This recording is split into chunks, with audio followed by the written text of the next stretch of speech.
bikin hidup lebih baik. Semua yang mendengarkan lewat radio, Tuhan memberkati saudara, ada sukacita saudara-saudara. Pagi hari waktu bangun masih ada senyum, masih ada ucapan syukur kepada Tuhan. Ucapan syukur bahwa hari ini masih diberi kesempatan untuk menjalani kehidupan. Saudara tahu bahwa pagi hari ini ada orang-orang yang tidak bisa bangun lagi dan harus menuju kepada kekekalan alias meninggal dunia. Kita masih diberi kesempatan oleh Tuhan untuk hidup karena rencana Tuhan belum selesai lewat kehidupan kita. Amin. Nah, itulah sebabnya saya mau mengajarkan sesuatu yang sangat penting. Dan saya rasa ini menjadi pewahyuan pribadi juga buat saya mengenai kehidupan yang diurapi Tuhan. Kehidupan yang diurapi Tuhan. Kualitas hidup orang yang menyadari bahwa Tuhan menyertai dia. Akan sangat berbeda sekali dengan kualitas hidup orang yang menyadari bahwa Tuhan sudah mundur dari dia. Jadi ada dua orang yang hidupnya bertolak belakang. Yang satu menyadari Tuhan sudah mundur. Yang satu menyadari Tuhan menyertai. Dan kisahnya berbeda saudara-saudara. Itu dituliskan di dalam 1 Samuel pasal 16 dan selanjutnya. Saudara akan menemukan Samuel mengambil tabung tanduk yang berisi minyak itu. Dan mengurapi Daud.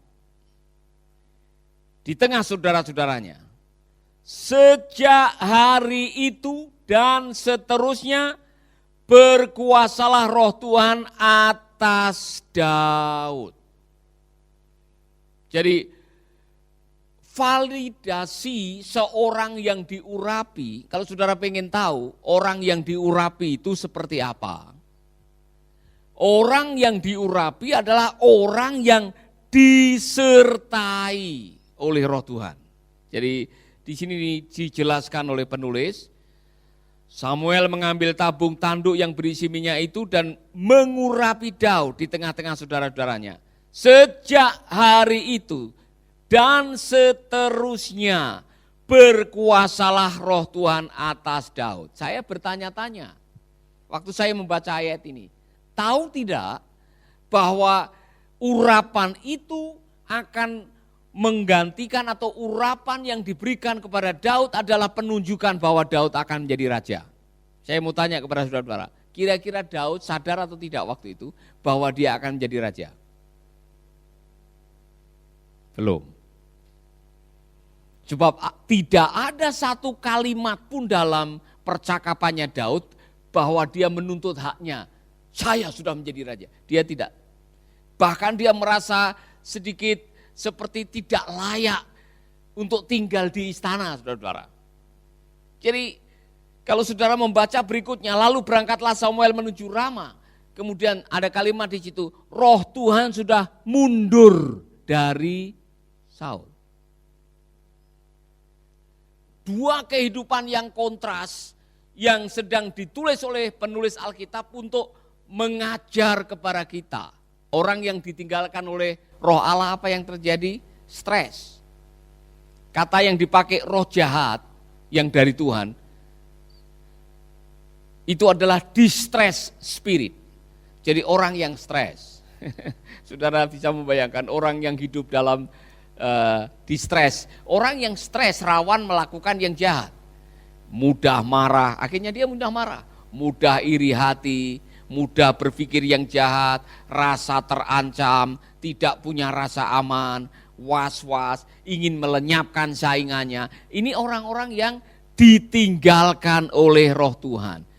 Keputusan hidupnya didasarkan atas rasa dan apa yang kasat mata, bukan oleh tuntunan Roh Kudus. Beda dengan apa yang dialami oleh Daud. Nah, hari ini saya mau mengajarkan kepada Anda semuanya, apa petunjuk dan hasil kehidupan yang dipimpin oleh roh. Yang pertama, kehidupan yang selalu berkemenangan atas roh jahat. Saudara bisa lihat di sini, 1 Samuel 16 ayat 23. Dan setiap kali apabila roh yang ada pada Allah itu hinggap pada Saul, roh jahat maksudnya, atau distress spirit, maka Daud mengambil kecapi dan memainkannya. Saul merasa lega dan nyaman, dan roh yang jahat itu undur daripadanya. Orang yang diurapi kemana-mana dijauhi oleh kuasa roh jahat. Karena roh jahat tahu bahwa di dalam diri orang itu ada roh Tuhan. Saudara-saudara bayangkan, kalau saudara kemana-mana disertai oleh roh Tuhan, yang namanya setan ora doyan, demit orang dulit itu terjadi pada diri saudara. Apa tadi saudara? Setan ora doyan, terus demit ora dulit. Artinya iblis tidak berani mendekati Anda. Masih ingat pada waktu Yesus berjalan dan ada orang yang dirasuk setan, ketakutan mereka. Orang yang dirasuk setan, setannya itu yang ketakutan. Legion yang ribuan itu aja takut kepadanya. Jadi kalau saudara kemana-mana disertai oleh roh Tuhan, tidak perlu takut dengan tempat angker kah, atau barangkali di sana ada gendruwo, nini towo, atau kuntilanak. Saudara tidak perlu takut. Karena roh Tuhan membuat Anda kemanapun pergi, kehadiran saudara mengusir roh jahat. Amin. Jadi kalau saudara misalkan saja ada orang atau tetangga atau teman kerja kerauhan, harusnya saudara tidak takut. Amin. Saudara bisa hadir di sana cukup dengan menyanyikan satu lagu Ada Kuasa Dalam Darahnya, atau saudara cukup mengangkat tangan dan mengatakan iblis keluar, iblis akan tunduk dengan saudara. Amin. Amin. Kalau tetanggamu kerauhan, saudara berani pergi kepada tetanggamu yang sedang kerauhan dan berdoa? Benar nih. Berani.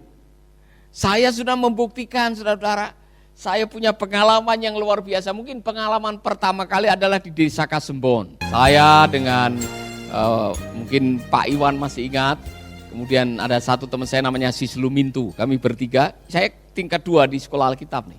Kami praktek dan di desa itu ada orang gila.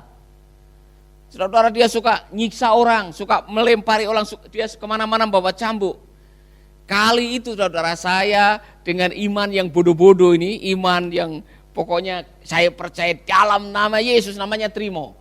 Orang yang kerasukan atau yang gila itu namanya Trimo. Kami berdoa dari jauh saja. Dalam nama Yesus kami mau lewat, dia tidak macam-macam dengan kami. Pada waktu kami lewat di jalan itu, dia tidak melakukan apa-apa. Justru mengikuti kami dari belakang. Jadi saya sudah membuktikan ini karena pengalaman itu menjadi modal buat saya. Doain orang kena santet, doain orang kena kuasa gelap dan sebagainya. Saya masih ingat, mungkin Pak Iwan masih ingat, malam hari saya doakan Bapak ada pelepasan di chapelnya Sati itu. Yang gulung-gulung kemudian ada darah dan sebagainya, kami melepaskan. Ada satu siswa dari Medan, Bona namanya. Oh saudara-saudara, saya berdoa dan pada akhirnya kuasa cukup hanya mengucapkan dalam nama Yesus. Dalam nama Yesus, orang yang diurapi oleh Tuhan, dia membawa hadirat Tuhan. Di mana ada hadirat Tuhan, di situ ada kemenangan. Saudara tidak perlu takut.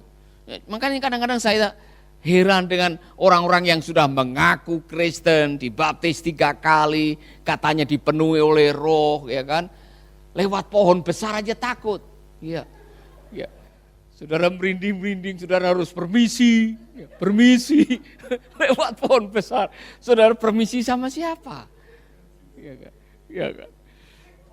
Saudara masuk dalam sebuah ruangan yang agak gelap, kemudian ada bunyi pintu terbuka, krek. Sudah langsung darah Yesus, darah Yesus, darah Yesus. Padahal angin yang membuka pintu itu. Saudara yang ketawa terbahak-bahak punya pengalaman. Ya kan? Saudara lagi duduk makan dengan santai, tiba-tiba kejatuhan cicak.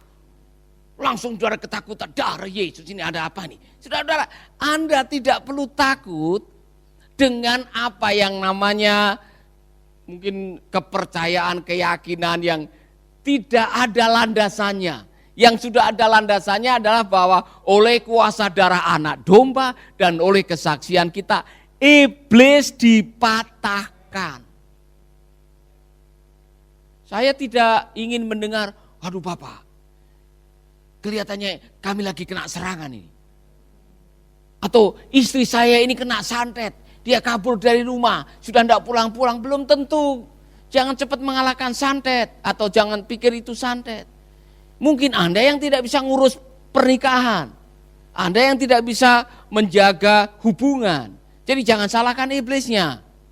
Katakan amin.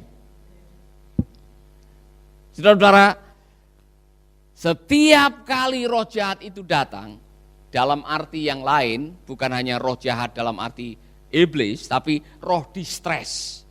Roh distres, roh stres itu datang dalam hidup saudara. Orang yang diurapi oleh Tuhan, dia menyadari hadirat Tuhan ada di situ. Nah kalau hadirat Tuhan ada dalam hidup saudara, kenapa saudara takut? Iya kan? Kalau Allah menyertai saudara, Allah ada di dalam diri saudara, kuasanya bersama dengan saudara, tanda-tanda ini akan menyertai orang yang percaya. Iya kan? Amin. Yang kedua, courage. Orang yang diurapi itu punya keberanian ekstra untuk menghadapi musuh dalam hidup. Ada rasa berani yang, saudara-saudara, saya waktu membaca kisahnya Daud ini, saya betul-betul kagum. Semua tentara bahkan raja, kakak-kakaknya takut dengan orang Filistin. Dengan Goliat dan tentaranya yang berkoar-koar menantang umat Israel, melecehkan Allahnya Israel. Saudara-saudara, tiap hari ada perang secara psikologis dengan omongan. Daud justru mengambil kesempatan menghadap kepada Raja Saul, dia pengen ikut perang. 1 Samuel 17, berkatalah Daud kepada Saul, janganlah seseorang menjadi tawar hati karena dia, karena Goliat ini. Hambamu ini akan pergi melawan orang Filistin itu. Tetapi Saul berkata kepada Daud, ini kata seorang raja, seorang yang tampan, gagah, perkasa. Tetapi Saul berkata kepada Daud, tidak mungkin engkau dapat menghadapi orang Filistin itu untuk melawan dia. Sebab engkau masih muda. Sedang dia sejak dari masa mudanya telah menjadi prajurit. Dengan kata lain, hei Daud, kamu anak kemarin sore, kamu tidak punya pengalaman. Yang kau hadapi adalah Goliat, prajurit yang sudah terlatih. Tapi Daud berkata kepada Saul, hambamu ini biasa mengembalakan kambing domba ayahnya. Apabila datang singa atau beruang yang menerkam seekor domba dari kawannya, maka aku mengejarnya, menghajarnya, dan melepaskan domba itu dari mulutnya. Kemudian apabila ia berdiri menyerang aku, maka aku menangkap janggutnya, lalu menghajarnya dan membunuhnya. Daud punya keberanian berdasarkan pengalaman masa lalu. Maka kemenangan-kemenangan di masa lalu itu punya maksud dalam hidup saudara.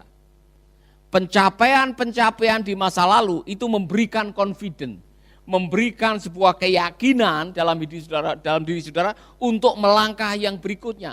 Jadi jangan pernah meremehkan pengalaman-pengalaman iman di masa lalu, saudara-saudara. Karena itu akan menjadi modal buat saudara untuk menghadapi masa depan. Amin. Sahabat, Anda baru saja mendengarkan program Making Life Better.